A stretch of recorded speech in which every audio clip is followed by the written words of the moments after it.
I am so happy with how this looks for the Rangers. We have a pitcher, Jack Leiter, and he is a dude. And while I do think his hitting is worse than Derek Jeter, it's not that far off.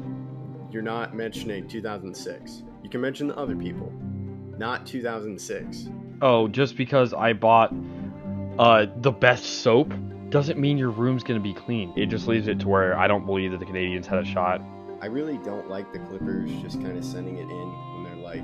Hi, this is Kelly Forbes with the Dallas Stars, and you're listening to Outsiders Opinions with Kevin and Austin.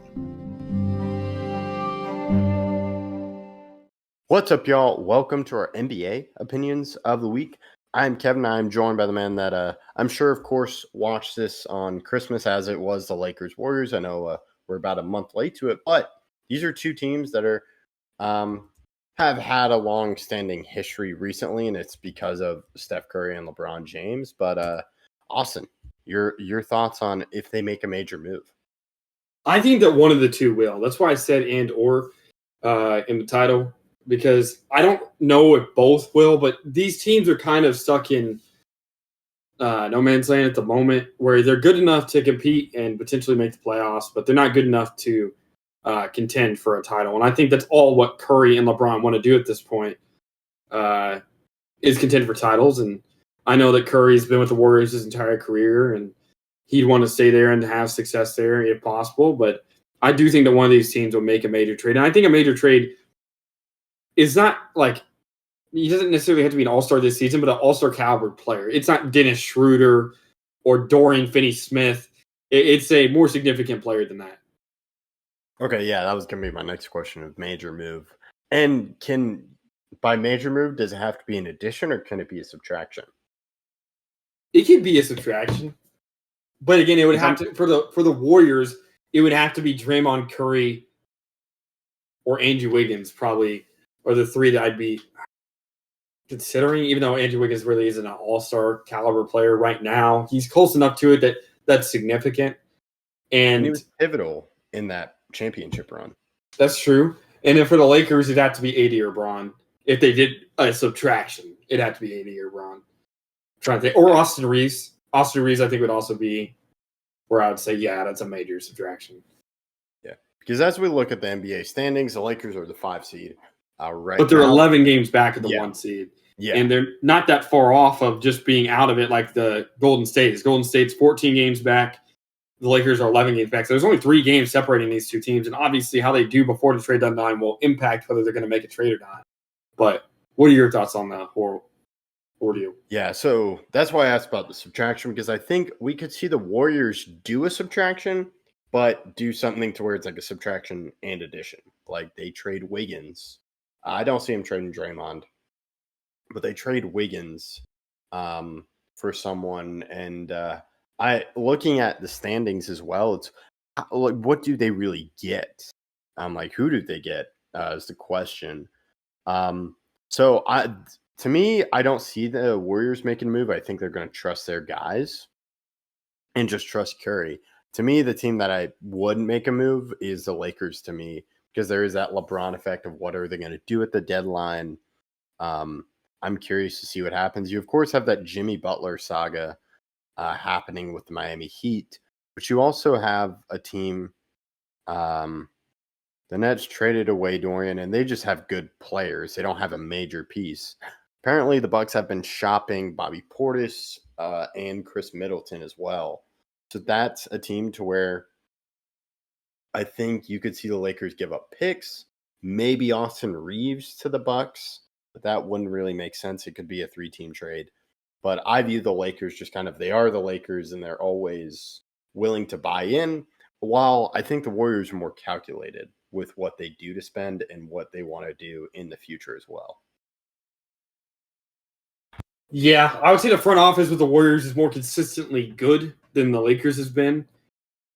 I don't know if either of them are going to make a major move, though. I think it's really going to depend on how they do this next couple weeks.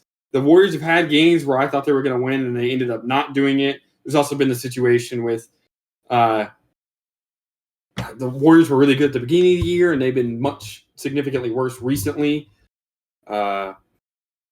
Injuries have been a part of the problem. Brandon Podziemski's been out the majority of the year. Draymond's missed some games. Curry's missed some games. And then with the Lakers, Austin Reeves missed about 2 weeks of time.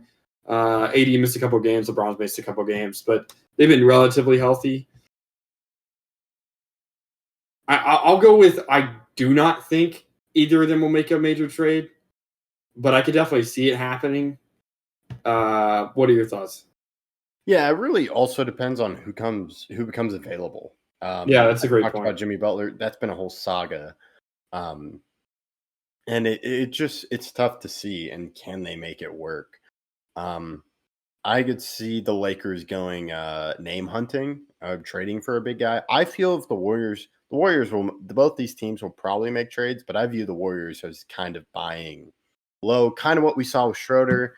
They may look at someone on the Pelicans and be like, okay, what if we added not like Brandon Ingram because I know he's injured, or DeJounte Murray or CJ McCollum, but what if Jose Alvarado is available, or if they get someone off the bench of another team, like you have the Jazz, probably not the Spurs, but another team like that of just someone, maybe Denny Avdija from the Wizards. I know there were rumors about him to connect it to the Mavs, but just someone. Well, he's on Portland now. Oh, he's on Portland? Dang. Yeah, he's been on Portland all year. He was traded in the offseason. That's why we have a second first-round pick. That's how we got. Oh, I missed that. That's my picks. bad. Yeah, so, okay. I'm wrong on that. But maybe... Or three first-round picks. Because we had... because we had Alex Sarr, Carlton Carrington, and Bob Carrington. And also we had Keyshawn George. Okay. Oh, got it. So with the Warriors, someone like the Hornets, maybe Seth Curry, just someone off the bench where it's like, okay, this guy's a good player, and they're going to use something to put him into the lineup, not a major starting rotation shakeup or a key backup player like the leader off the bench for the Lakers. I think we could see that, but I do think the Lakers do something, but it is tough, especially because I think a lot of teams feel they're in it, and some teams that may not be in it, like the Mavs who are struggling, or the Timberwolves, may not want to trade anyone. So is you predicting that they're not going to? Neither of the teams will? No, I predict the Lakers will, but I'm kind of supporting your point of it'd be tough. Like, do they get a big name? I do think there's a major shakeup. We just don't know, but I feel like the Lakers are going to do something. Okay. Yeah, I'll go with no on both of them, but I understand why you think so, and I definitely could see it happen. Yeah, so we'll keep that updated as the trade deadline is approaching. We'll do videos, of course, on that. Make sure you're following us for those videos. Hit the bell for notifications, Twitter, online, everywhere. Then also just follow us on YouTube. Hit that subscribe button. Thank you for listening to Outsiders Opinions.